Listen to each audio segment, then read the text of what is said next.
ಸನ್ನಿಧಾನ ಇದು ನೋಡಿ ಎಷ್ಟು ಜನ ಇದ್ದಾರೆ. ನಾವು ಸ್ಯಾಟರ್ಡೆ ಸಂಜೆ ಹೋದ್ವಿ, ಹೋಗೋಷ್ಟೊಳಗೆ 6:30 ಆಗಿತ್ತು.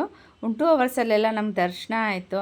ಮತ್ತು ಅಲ್ಲಿ ಹೋದಾಗ ತುಂಬ ಏಜ್ ನಮ್ಮ ಅಪ್ಪ ಅಮ್ಮ ಎಲ್ಲ ಹೋಗಿದ್ವಿ, ಮಕ್ಳುಗಳನ್ನೆಲ್ಲ ಕರ್ಕೊಂಡು ಹೋಗಿದ್ವಿ. ಎಷ್ಟು ರಶ್ ಇತ್ತಲ್ಲ, ಹೆಂಗಪ್ಪ ಅನ್ನೋ ಒಂದು ಭಯ ಅಂತೂ ಒಳಗಡೆ ಇದ್ದೇ ಇತ್ತು.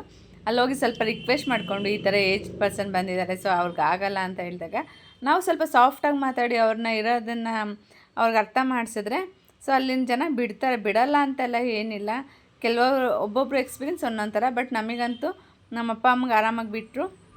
ಆಮೇಲೆ ನಮ್ಮದು ಮಕ್ಕಳೆಲ್ಲ ಚಿಕ್ಕವ್ರು ಇದ್ರಲ್ವ, ಸೊ ನಾವು ಸ್ವಲ್ಪ ಇಲ್ಲಿ ಮೇನ್ ಇದರಲ್ಲೇ ಜಾಯ್ನ್ ಆಗಿಬಿಟ್ವಿ, ಮಿಡಲಲ್ಲೇ. ಹಾಗಾಗಿ ನಮಗೆ ದರ್ಶನವೂ ಬೇಗ ಆಯಿತು, ಆರಾಮಾಗಿ ದರ್ಶನ ಮಾಡ್ಕೊಂಡು ಬಂದ್ವಿ. ತುಂಬಾ ಚೆನ್ನಾಗಿದೆ. ಯಾರಿಗಾದ್ರೂ ಹೋಗಬೇಕು ಅನಿಸಿದ್ರೆ ಹೋಗಿ ಬನ್ನಿ. ಬಟ್ ಆದರೆ ಏನಂದರೆ ವಯಸ್ಸಾದವ್ರು ಕರ್ಕೊಂಡೋದ್ರೆ ಸ್ವಲ್ಪ ಕಷ್ಟನೇ. ಯಾಕೆಂದರೆ ಅಲ್ಲಿ ಹೋಗ್ತಾ ದಾರಿಲಿ ನುಚ್ಚು ಕಲ್ಲುಗಳು ಹಾಕ್ಬಿಟ್ಟಿದ್ದಾರೆ, ಅದ ಮೇಲೆ ಹತ್ತಿ ಓಡಾಡೋದಕ್ಕೆ ಆಗಲ್ಲ. ನಮಗೆ ಆಗಲ್ಲ, ಇನ್ನು ವಯಸ್ಸಾದವ್ರ ಕೈಲಿ ಆಗುತ್ತಾ? ಫುಲ್ಲು ಕಾಲೆಲ್ಲ ಚುಚ್ಚಿ ಇಟ್ಬಿಡುತ್ತೆ.